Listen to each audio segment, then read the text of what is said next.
Welcome, dreamers, to the realm where time no longer marshes but sighs, where the ashes of forgotten cities still whisper in the hush of night. Tonight, we wander into the quiet heart of a moment sealed in stone.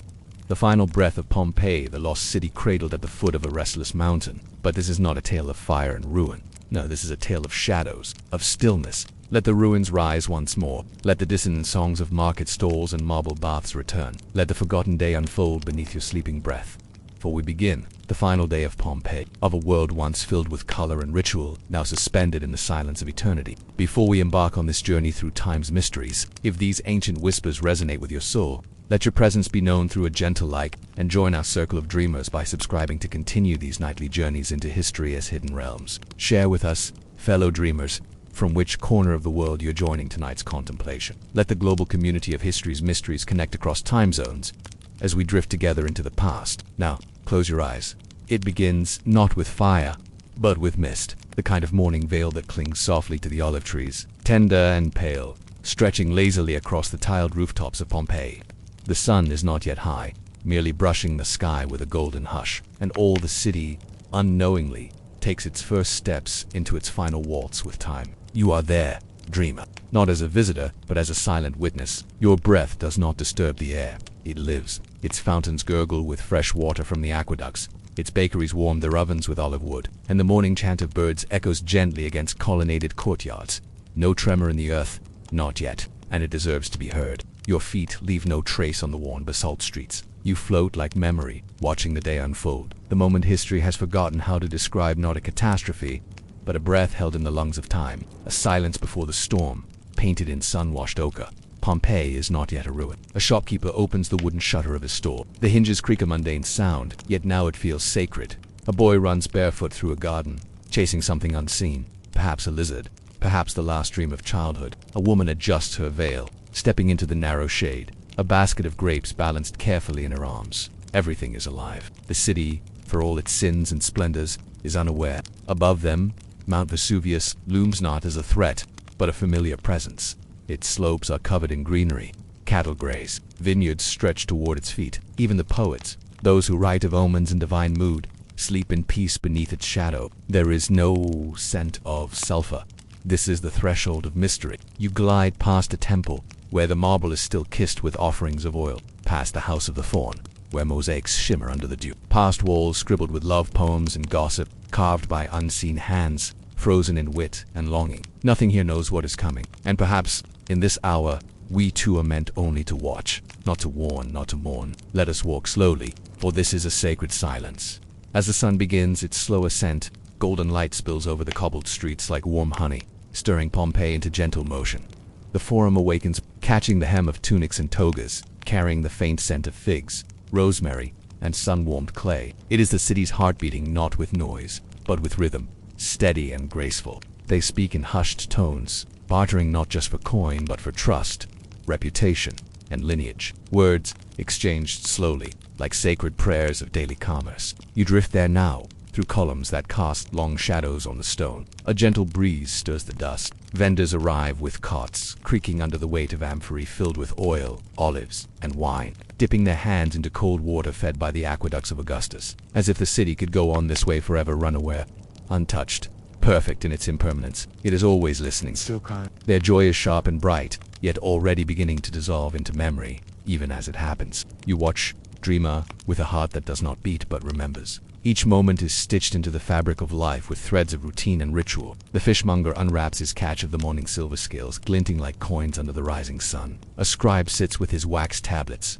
recording debts and agreements with a stylus smoothed from use. A dog lies curled in a corner, dozing beneath a statue of Mercury, patron of travelers and trades. Pompeii's rhythm is not rushed. Here time moves like a procession measured, ceremonial. Above, pigeons flutter from rooftop to rooftop, cooing as if whispering to the ghosts of the future. You can almost hear them sing of what is to come, but the people cannot. Their minds are anchored in this day, this air, this task. They toll for the gods of commerce, calling the merchants to prayer and promise. Incense curls lazily into the air, sweet and numinous, lingering like a thought. Children laugh near the fountains. The temple bells do not toll for danger. Everything feels eternal here. And yet, as your gaze lifts toward the distance, Vesuvius watches, but silence, as you know, is never empty.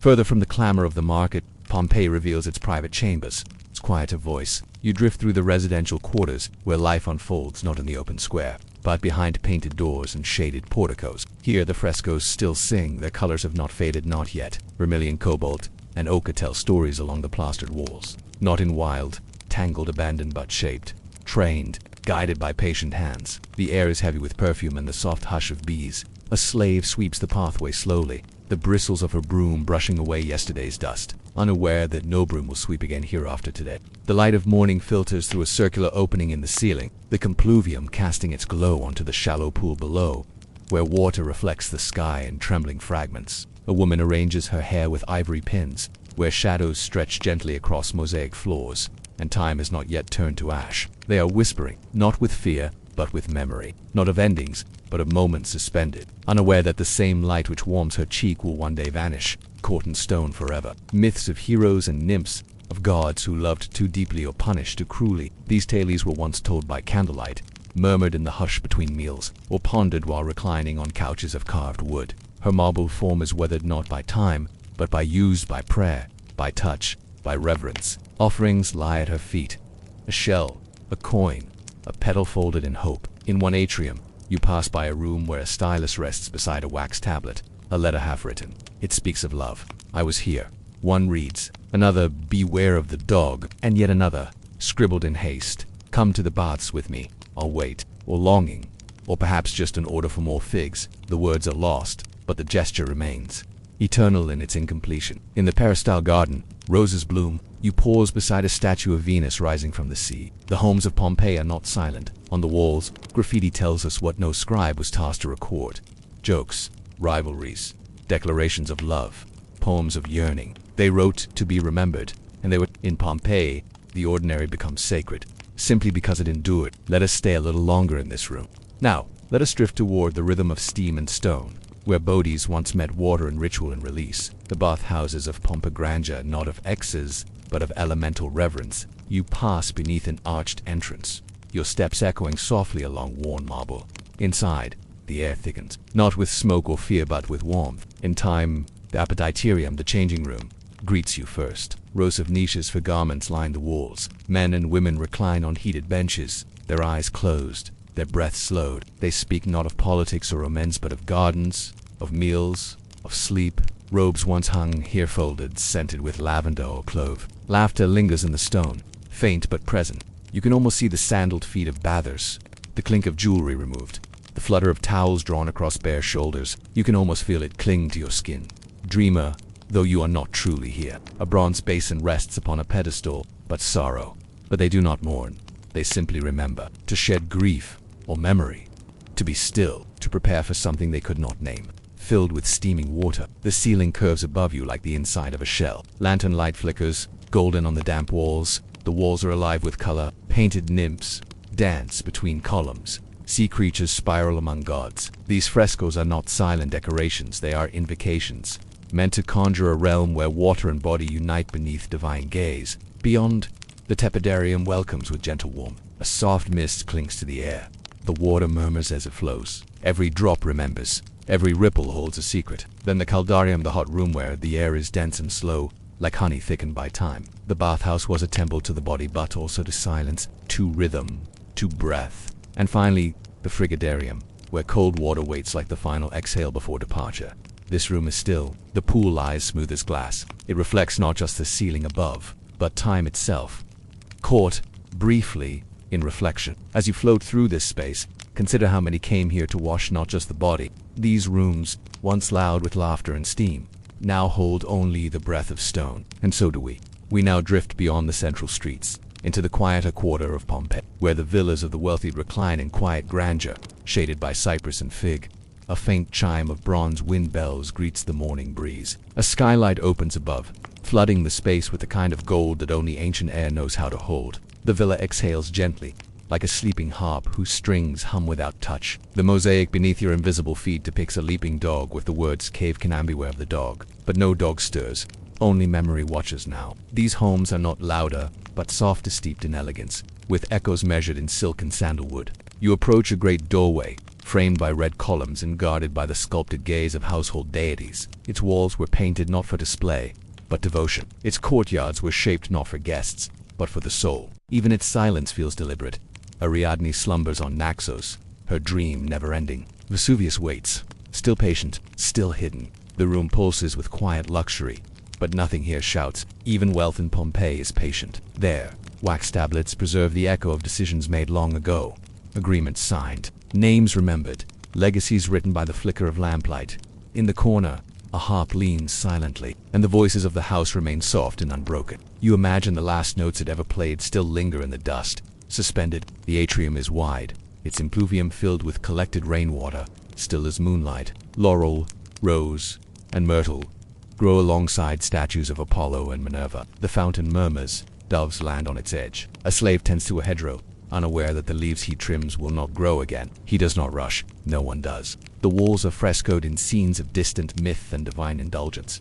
Bacchus pours wine into goblets never emptied. Servants once moved through this space with practiced steps, their tasks woven into the day like silent threads. A table waits in a side chamber, its fruit bowl arranged just so figs, pomegranates, a pear split open to reveal its glistening heart. The master of the house may return at any moment, or never again. Beyond the atrium, the tablinum rests his study cloaked in scrolls and shadows. A garden lies beyond, lush, fragrant, symmetrical. This villa, like the others, believed in permanence. And yet, beneath this perfect tranquility, the earth listens. In these halls of stillness, time leans against the walls, listening, remembering, preparing, but not yet. Let us linger longer, while the olive leaves still rustle in the breeze. Beyond the villas and the marketplace, nestled in the folds of stone and sky, rise to the temple's Pompeii's quiet bridges to the divine. Steps worn smooth by centuries of feet guide your passage, though yours leave no trace. A breeze stirs the cypress branches nearby, as if even the trees lower their voices in this sacred place. You drift there now, dreamer, where columns reach upward like prayers carved into marble. This temple is smaller, but no less revered. Here women chant in secret rhythms, palms raised to the goddess who weeps for lost Osiris. The temple of Apollo waits in the hush of early light. It does not command, it beckons. Only the quiet rustle of robes, the distant call of a dove, the echo of sandals against mosaic. This is where the mysteries breathe, where only the priest or priestess would enter, bearing oil, bearing silence. The gods here are not cruel, not just in temples but in gestures, in routines, in breath. Let the incense rise through your dreams, and imagine a city where gods still listen. And like all things here, it is about to pass into silence, not erased, but nor loud. They reside in the stillness between incense curls and candlelight. Statues stand in eternal offering. Apollo, lyre in hand, gazes toward the mountains. His face, though cracked with time, still holds serenity. He has watched generations come and go, each offering flame or fig or whispered vow. In the cell of the inner sanctum, shadows gather gently. A single lamp flickers, its flame trembles. Then Lares guard the homes, tiny shrines in every corner of the city, offerings of honey and grain, placed with hope and habit. In the streets travelers touch amulets strung with bone and shell, whispering prayers not of desperation, but of gentle request. You can almost feel its warmth, though your hands are of the wind. The scent of myrrh clings to the stones, mingling with dust, with time, with memory. Beyond, the temple of Isis speaks in softer tones, its rites imported from distant shores, its songs shaped by Nile and star. You pass beneath archways painted with dolphins and lotus blossoms. A basin for ritual cleansing stands unused, its surface reflecting only sky. A robe lies folded on a bench, untouched. Someone meant to return, but the hourglass turned before they could. Pompeii's gods are many. There is no thunder in the heavens today, no voice from the mountain. Faith in Pompeii is woven into every moment. Let us pause beside the altar a little longer. As the day ripens, so too does the scent of baking bread. The sun now sits higher, casting clean light upon Pompeii's winding lanes, unremarkable to the eye yet within it. The heart of nourishment beats, a bakery. It does not know that this laugh will never echo again. But in this moment, it lives. Its heat pulses from within, thick with the mingled aromas of flour, yeast, and fire. Where bakers stoke their ovens and millstones turn with timeless rhythm, you float toward a modest building. Inside, a round stone mill turns steadily, powered by the slow circling of a mule. Some will feed the wealthy, wrapped in linen, sprinkled with herbs. He sets them on a wooden table to cool. A fly hovers, then darts away. Some will be eaten with olives and cheese. Some will be offered at shrines. Some will remain untouched. Somewhere in the back, someone sings a soft tune, off-key, but tender. For there is poetry in bread, in its making, in its breaking, in the way it rises, only to fall. filled with oil and wine traded bartered carried from the harbor with aching shoulders and sea-salted robes. Commerce moves in loops, like the turning of that mill, endlessly repeating, until it does not. Others, the poor, wrapped only in steam and hope, yet all emerge from the same flame. The beast moves without hurry, eyes half-lidded, as if dreaming. The grind is constant to hum, more felt than heard. The flour dust that dances in shafts of light does not yet fear stillness. The oven glows with confidence, its warmth trusted. A young boy gathers the ground flour, his hands dusted white. He sneezes once, then laughs quietly to himself. Loaves are shaped by practiced hands, flat round, scored with lines, ready to be broken and shared. You watch as a baker slides a long paddle into the arched oven, retrieving fresh loaves with crusts browned to perfection. A simple carving, worn smooth, above it a faint outline of graffiti. A name maybe, or a short blessing, a mark left behind. On the wall, etched by a proud hand, is a symbol perhaps of the bakery's name, or of its patron deity. In the corner, amphories stand upright. In another room, dough is set to rise, covered, waiting. The wait time often waits. The bakery, like all of Pompeii, does not know that it stands upon the edge of silence. Soon the day's bread will be sold in the forum, handed two hands both gentle and calloused. Let us remain in this space, filled with life's simplest rhythm. As the sun leans past its zenith, shadows begin to stretch, and the city's voice softens. Now, you drift toward a different kind of Salenza, place once filled with applause and echo, now folded in stone and wind. The theater, its steps rise in curved symmetry, rows upon rows of stone benches warmed by centuries of sunlight. You do not walk them, you hover unseen, as though floating upon the breath of actors long vanished.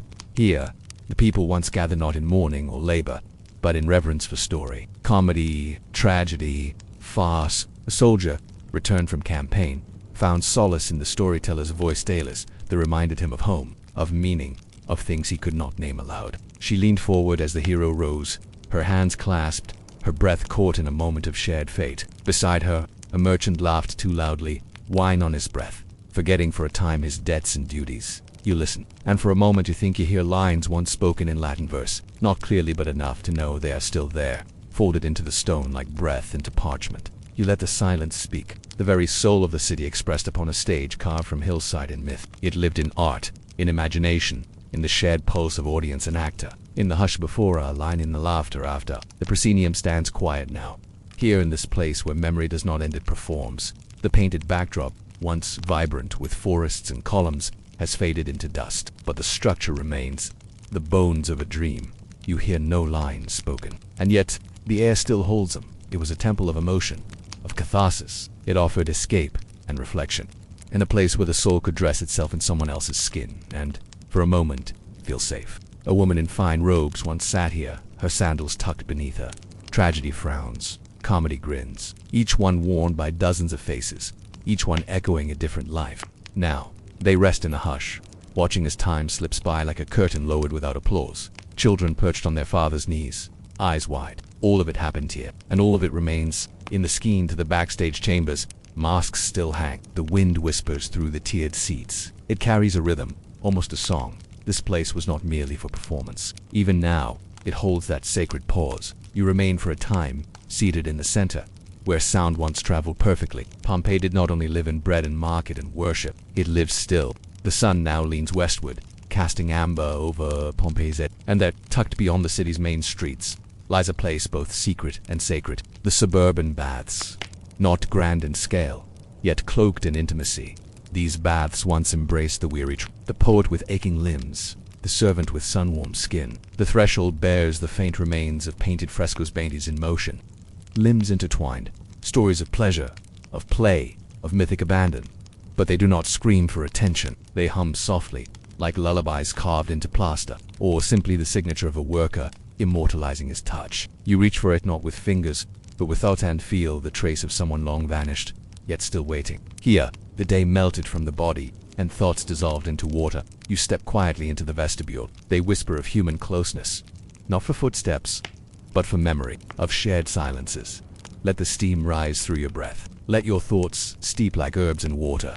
The day is not done, and the city still breathes, of secret thoughts laid bare beneath steam. The air is cool, drowsy, dim, perhaps only silence shared between strangers. Each drop absorbed stories and gave none away. You pass into the tepidarium where the ceiling curves low, painted in deep reds and skyless blues.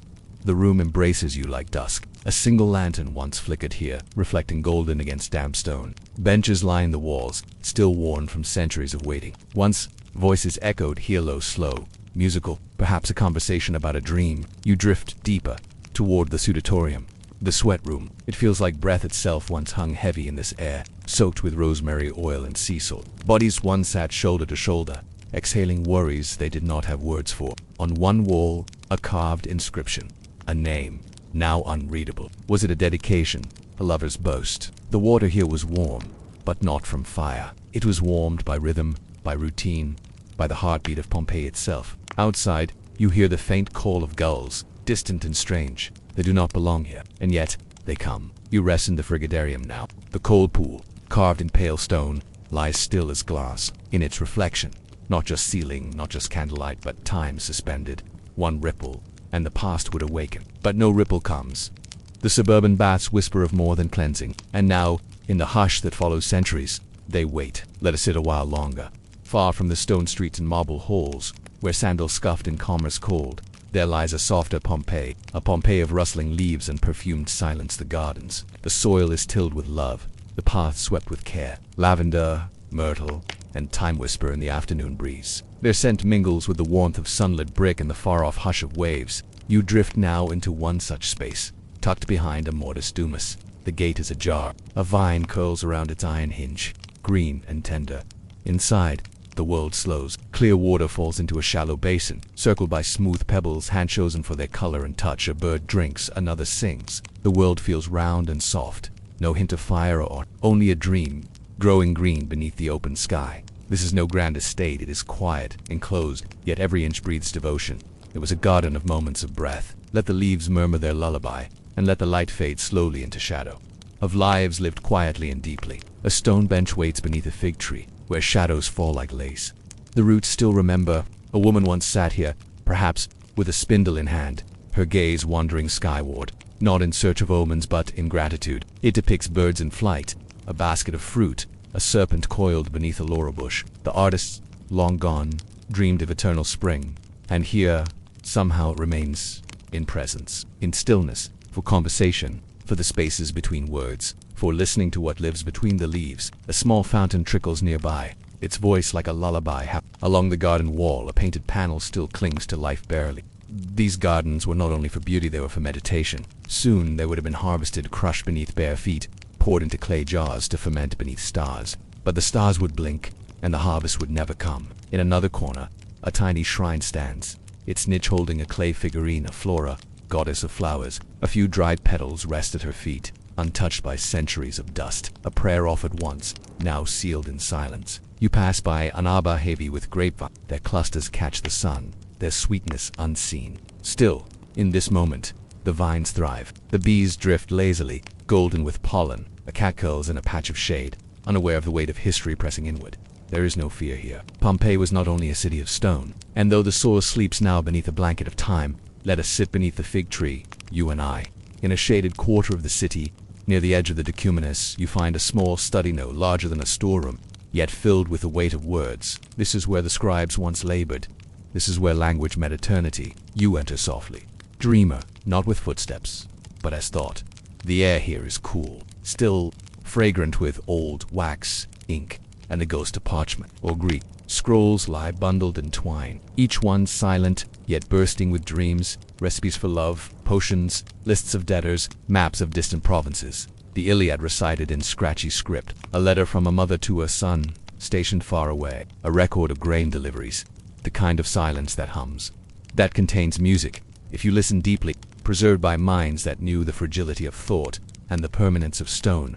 Grown carefully, let the dust rise gently and the letters drift into the quiet air. But his breath remains in the corners, his thoughts linger in the folds of parchment. His presence is not lost, only changed, watered with discipline, protected by rhythm. To write was a sacred act, to read, a communion with those unseen, a poem, a personal lament, hidden in the folds of commerce. We will never know, and perhaps that is as it should be. Light filters through a narrow window, touching a wooden table worn smooth by elbows and prayer. A stylus rests beside an open tablet, its wax etched with fine lines, not hurried, not hesitant, but patient. Latin, perhaps. Shelves line the walls, Or perhaps he sits just outside, beneath the awning, drinking watered wine, thinking of nothing in particular. He does not know that his last sentence is already written, that the ink drying on his stylus will never again be wet. Words suspended. The scribe is not here now. He may have stepped away to rest his eyes. You turn slowly, letting your gaze trace the stone walls. In one corner, a wax tablet has fallen, its message obscured, yet still present. A whisper without a tongue. A painting on the wall shows Minerva holding a scroll. She does not speak. Her eyes, shaded in ochre and black, watch the room forever. Guardian of wisdom, keeper of silence. In this space, knowledge was not shouted but tended like a garden. You imagine the quiet here, broken only by the scraping of metal on wax, or the soft turning of a page. Pompeii was not just lived, it was recorded, remembered, etched now. The scribe is gone, and so we sit with him now. In his absence, let the silence of the scribes be our scripture tonight. Toward the edge of Pompeii, where stone meets the shimmer of distant water, lies the ghost of the harbor, once alive with creaking ropes, shouted names, and the scent of salt and sun-baked ampharina.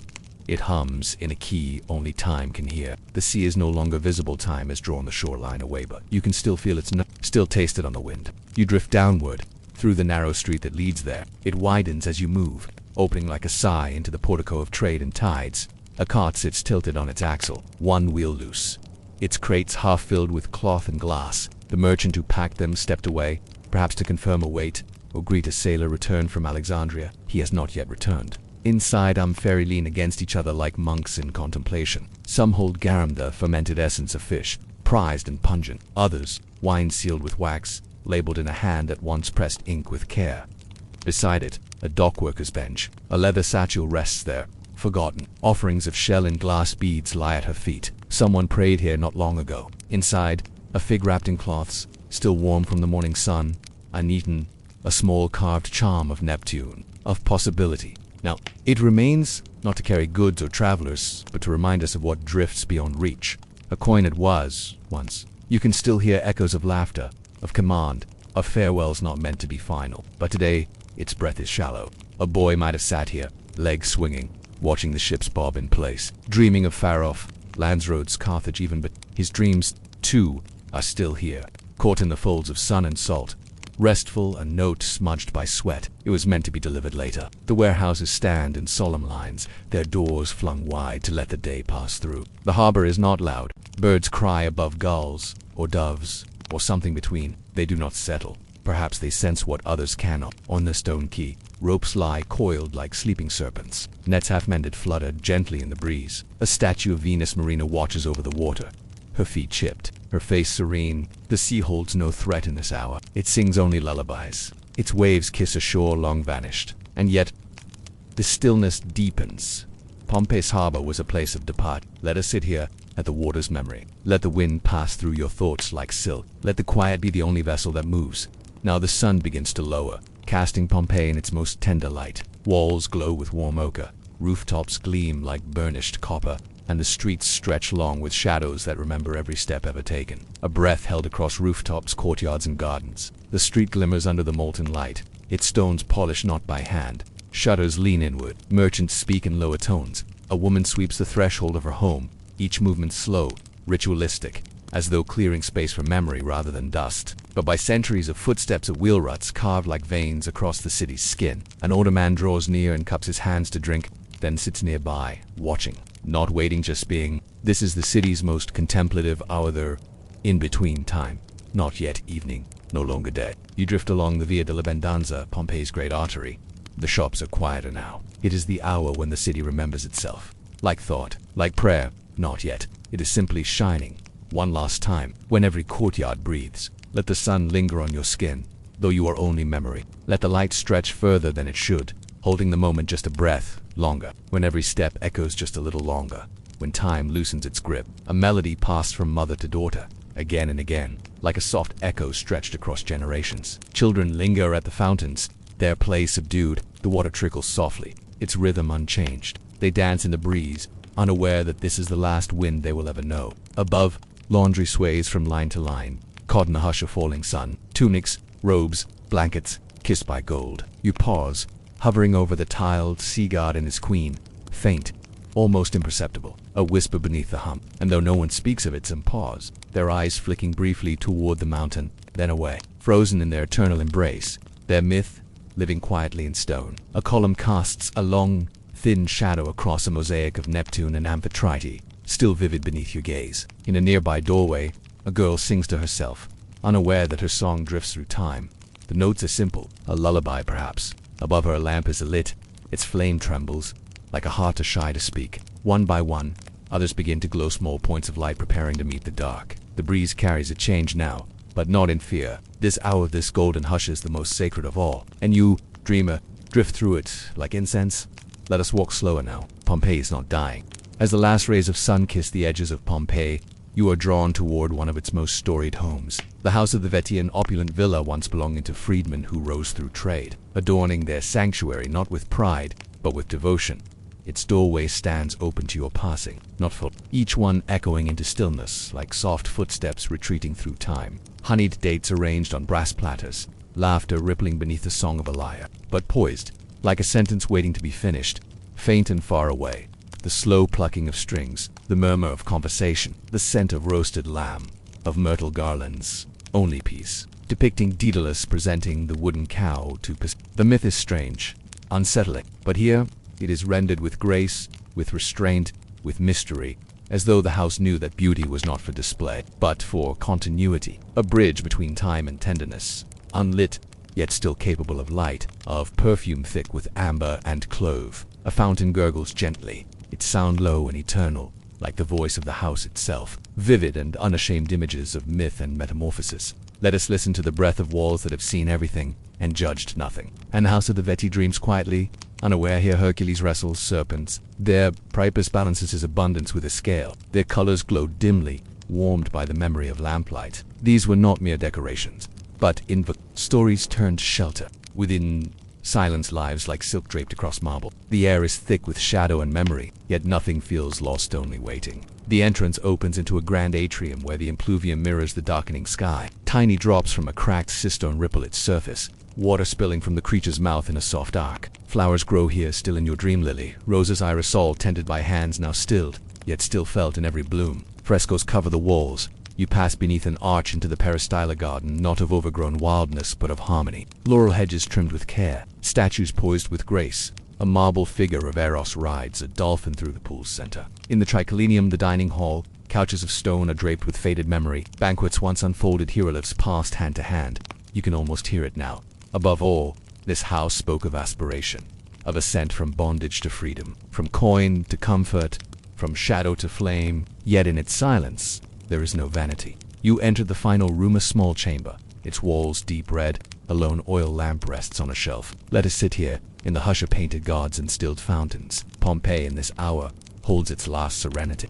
As evening deepens, and the golden hush gives way to velvet shadow, we find ourselves inside the quiet hearth of the city, a place more sacred than temple, more intimate than garden, the household shrine. Nearly every home in Pompeii held one, where the lararium is set into a wall niche, adorned with faded paint and gentle reverence. A coil of incense, blackened but unbroken. These were not grand gestures, but daily ones. Quiet rituals performed not with spectacle, but with sincerity. Two small figures stand flanking a central altar, perhaps ancestors, perhaps gods, perhaps both. Their eyes, though chipped by time, still gaze outward, small, unassuming, but central. A cornucopia, a sacred snake slithering upward, not to strike but to guard. But the gestures are no less humble. A single coin glints in the fading light, still sacred. For the spirit of a home is not ended by silence. It merely deepens, a sanctuary within a sanctuary. This was where bread was baked, where water was boiled, where stories were passed from mouth to ear like heirlooms. That a city could place its faith not only in mighty Jupiter or fiery Mars, but in the quiet corners of its own rooms, in spirits who lived not in sky or underworld, but in bread, in laughter, in sleep. Here the Larista, guardian spirits of the family in the home, watched over daily life with patient grace. The father may have poured wine the evening before, seeking safe travels or the return of a missing coin. Even the smallest child might have left a flower petal, just to be seen by something greater. You drift now into a modest dwelling, neither rich nor poor. They ask only to be remembered. A pair of offerings rest below, a bit of fruit, long since dust. A cup, once filled with wine or milk. The mother of this home may have lit the incense that morning, whispering a blessing for her children. Each lararium different, each one the same, These spirits did not demand sacrifice. The walls are painted in soft red, framed with white and black borders. Simple, careful work. Symbols of prosperity and fertility curl around the edges. Nearby, the hearth still holds the memory of flame. Though no smoke rises now, its warmth lingers like a breath held in stone. You move from one home to the next. In a larger villa, the shrine stands, grand pillars flanking, painted frescoes of Mercury, Minerva. Here, devotion is cloaked in wealth. In a humble home, the altar is carved from brick, barely raised from the floor. The Lares watched Pompeii live, and now they watch it rest. Their gaze does not falter. They do not mourn. Let us bow here not in worship, but in wonder. Tonight, the Lares are still here. They remember, and now, so do we. Evening deepens now, and Pompeii falls into a hush that is not silence, but reverent. As twilight paints the city in shades of plum and ash, we drift toward a place often overlooked, the storerooms. Here, in the cool shadowed interiors of merchant houses and workshops, the amphiry sleep. Clay vessels with pointed bottoms, resting in earth-packed hollows, or leaned upright in wooden racks. Their forms are ancient, elegant, and unchanging. Each one holds more than oil, or wine, or grain. Each holds memory, rows upon rows of them. You move between them like a whisper. They were promises, where a merchant once stood beside these very vessels, tallying his goods with a stylus, recording the ebb and flow of his fortunes. He is not here now, but his numbers remain faintly carved into a wax tablet resting on a shelf, forgotten but not gone. They were travelers. Next to it, a scale of one pan still weighed down by a small stone. Time, too, pausing beside it. They simply hold what was given. Let the air grow cooler, and even in stillness it remembers. Let the shadows deepen. Let the past lean softly against your thoughts. They are keepers, not of treasure, but of time. A torch in the corridor outside flickers once, then settles. Its glow stretches long across the floor, casting shadows that mingle with those of the as if the vessels themselves dream. From Hispania to Rome, from Alexandria to Antioch, they carried the city's commerce, its hopes, its flavor. Their clay skins still bear the fingerprints of their makers. Some are inscribed with names, others with symbols, dates, destinations, prayers in shorthand. One, broken near its lip, reveals the scent of what it once held, the fermented sauce of fish so prized it traveled across empires. Another is sealed tightly still, its mouth closed with wax and marked with the name of its owner. It may never be opened again. Dust softens their curves. Time has wrapped them gently. These were not merely containers. You drift past an open doorway. In the back of the storeroom, a basket of dried dates lies undisturbed. And though the air is still, you feel a hum not of sound, but of presence. A low murmur, like the ocean inside a shell. Pompeii's breath, sealed in clay. The light now fades to silver. You listen to the amphiry. Do not mourn the passage of men. Let us sit among them, in this hall of quiet burdens and gentle patience. For, even in storage, Pompeii lived. Night is nearly arrived. The city, though unaware, begins to dim within itself. And now, you find yourself in a room smaller than most, plain in stone, yet threaded with rhythm. The loom stands against the wall, tall and wooden, its frame shaped by hands long vanished. Threads hang like strands of light suspended in dusk. The weaving room, nearby a basket of woolen dyed soft, bearing the scent of lanolin and warm afternoons. You step into its hush, and though no voices greet you, you feel a pulse gentle, maternal, sick. A veil for a wedding day, perhaps a burial wrap. They are soft, but heavy with intention. Every stitch a blessing, or a protection, or a hope. Her face serene, her hands poised, a silent invocation, a reminder that every thread is sacred. A spindle lies on a low bench.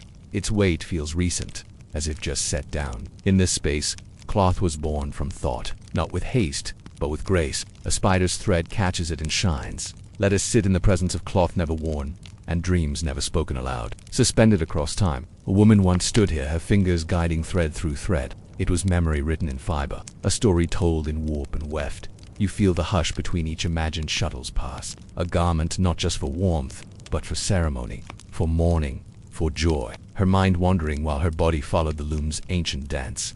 Weaving was more than work. In the corner, folded cloths await their future, a tunic for a growing child. A small window lets in the last of the light, pale and silver now, draping across the loom like gossamer. On the far wall, painted faintly in red, a scene, Athena, goddess of crafts, seated at her loom. Perhaps she spoke to no one, save her thoughts. Perhaps she dreamed of colors not yet seen, and patterns known only to her grandmother's grandmother.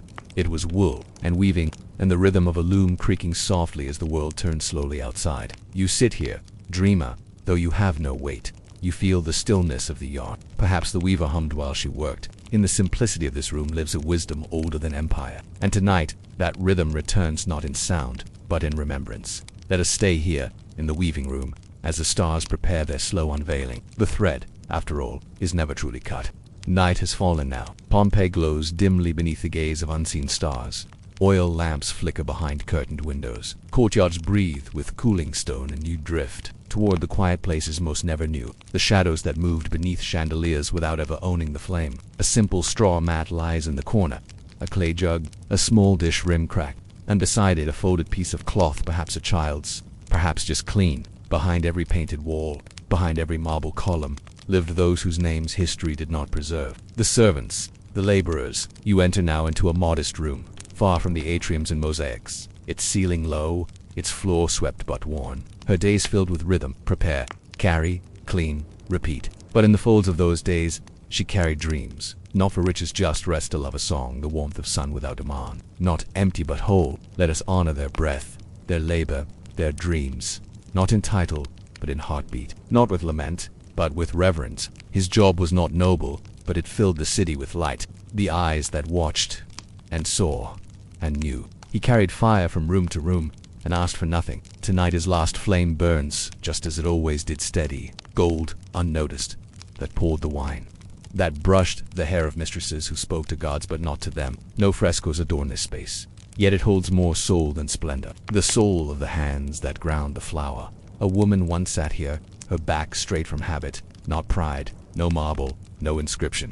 Yet every wall holds echoes. Hushed conversations behind closed doors, silent glances between those who shared burdens, and sometimes nothing more than presence. He had laughed that morning, chasing a goose through the alley. He had cried that afternoon, struck by a master for a task too small to matter.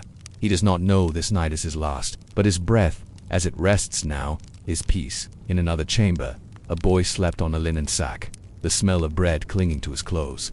You float through these corridors of the unseen. One man, older than most, tended the lamps each evening. These were the hands that bore Pompeii's weight, the feet that shaped its streets. And though their names are lost, their silence remains. Let us walk here, among the invisible. Pompeii belonged to them, too, and tonight they sleep as the city sleeps, unaware, eternal.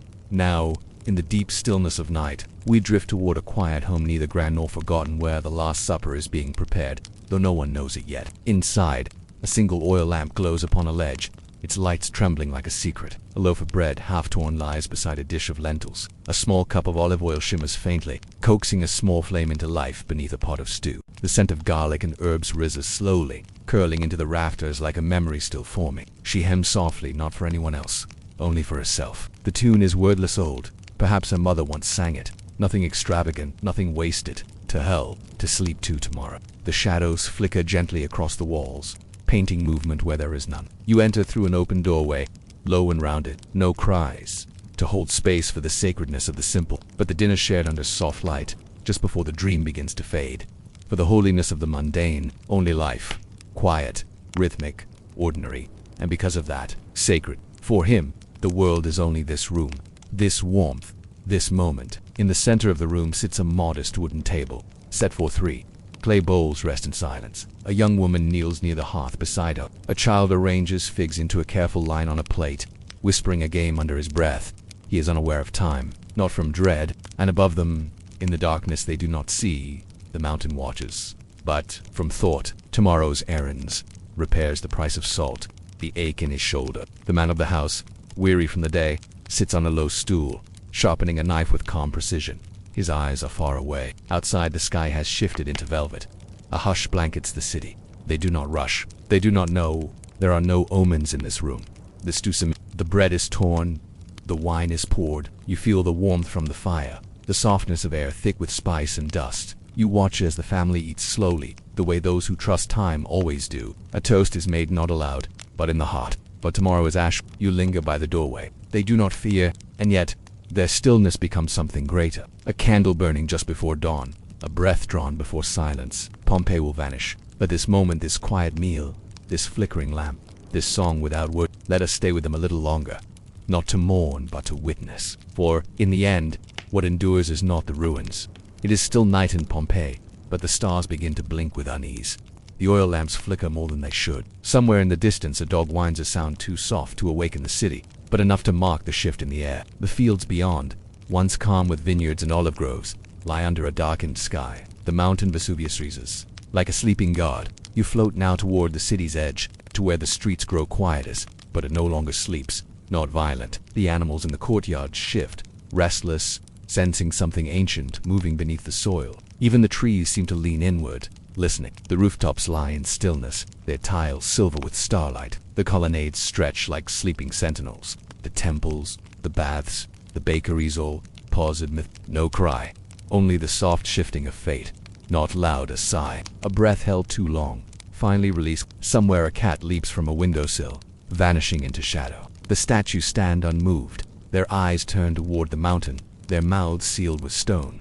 The fountain still flows. The torches still burn. A faint tremor barely felt passes through the earth, a pressure awaiting, in the breath between the world as it was and the world as it will be. Not yet. For this, too, is part of the story. The moment before the dream unravels. The lamps burn low. The dreams grow deeper. Inside the city, no one stirs, but the birds have flown. You drift above Pompeii now, dreamer watching from the silence of stars. And far beyond, the mountain exhales a thread of smoke, but with a whisper, thin, gentle, almost delicate, as if to say, I am here. No alarm sounds. You return to the forum, to the place where the city's heart beat loudest, though it does not yet know it has stepped into myth. But beneath the cobbled streets, the earth has changed. Somewhere a child stirs in sleep. Somewhere a door creaks slightly ajar. The wind grows still. It is not yet morning, but the city has already crossed a threshold. You feel it now, deep in the air. Pompeii, once a place of life, of art, of ritual and rhythm, has begun its final verse. Not with screams, not with fire. The mountain does not roar, not yet. It listens. And we listen to, let us remain here, at the very edge of knowing. Let the stillness wrap around you, soft and sacred. Pompeii sleeps, and beneath it, something ancient stirs. There is no more time in Pompeii, only the echo of it. You now drift across a city suspended in its final heartbeat, not frozen by fire, not yet stilled by ash, but hovering in that strange, breathless space where endings have already begun, though no one feels them. The stars above begin to fade into a thin mist. The footsteps that once walked across this artistry have ceased. The torches have burned down to their last drops of oil. Not clouds. There are no offerings this morning. No chants. The altar waits, the gods do not move. Something else. The mountain no longer whispers. A woman, wrapped in a woven shawl, wakes with a start. She smells something strange, though she cannot name it. Somewhere, a mule kicks its stall. A door swings open on its hinge, creaking into a silence so deep. Even the dust seems to listen. A city not lost, but preserved in its fullest breath. Something metallic, something distant. It watches, and yet more alive than ever. A mother's instinct, tuned not to reason, but to the shifting rhythm of the world, and in doing so has made it eternal. In the House of the Faun, a mosaic glimmers faintly beneath the portico, depicting Alexander in battle, his gaze fierce, eternal. Yet all is quiet now. No trumpet, only smoke and silence, and the unbearable beauty of an ordinary day. A few step outside into the pale light of a world already changed. They look to the sky. You pass by the Temple of Jupiter, its columns dark against the lightning sky. Inside, silence rests between the statues like incense. In a humble home near the edge of the city, the first cough is heard. She draws her child close and listens. There is no sound, but her heart beats faster. Elsewhere, a pot falls from a shelf and shatters. The animals cry now, not in panic but in confusion. The dogs bark at nothing. The birds do not return to the trees, and the people begin to wake, slowly, one by one. Some rub their eyes, others move toward the doors. They see the cloud, but even now, they do not run, they do not understand, because how could they? There had been no prophecy. You hover above it all, dreamer watching, not a tragedy, but a transformation, not destruction, but remembrance. Because in this moment, this eternal post-Pompeii becomes what it was always meant to be, a breath we now share. Let us not disturb it, let us only witness, let us walk once more through its streets, not with sorrow, but with awe. The forum, the gardens, the hearths all bathed in the silver light of knowing. The city is no longer living. Time has bowed to this place. Close your eyes now. The mountain will speak soon. But tonight, we rest in the silence between. And so, dear dreamer, the final breath of Pompeii slips quietly into memory, not with fire in your ears or ash on your skin, but with stillness and with silence. You have walked among frescoed walls that still remember color, wandered through gardens where the wind once sang, and passed through doorways that led not to ruin but to remembrance. You have heard the breath of a city suspended, a tapestry of the ordinary made sacred. It was laughter in the marketplace, steam rising from a bath, bread broken between hands. A child's lullaby whispered beneath flickering lamplight, and felt the hush that lives in its final hour. And though the mountain did rise, though the sky darkened and the ash fell like snow, we did not journey into fear. We journeyed into what remains. And join our circle of dreamers by subscribing to continue these nightly journeys into history's hidden realms, a mosaic of lives. From what corner of this modern world did you walk with us tonight? Let the quiet constellation of listeners join across continents, across midnights, across time. Pompeii was never only its ending, and the night deepens. May the hush of Pompeii guide you into rest, into calm, and lit by memory, into the peaceful warmth of something remembered, but no longer heavy. And now, it is part of you. Before we return from this dream of stone and starlight, if these ancient echoes spoke softly to your spirit, let your presence be felt through a gentle like. Tell us, fellow as your breath slows, the mountain sleeps once more, and so do we. Good night, dreamer. Sleep gently, sleep deeply, sleep as the city once did, draped in mystery.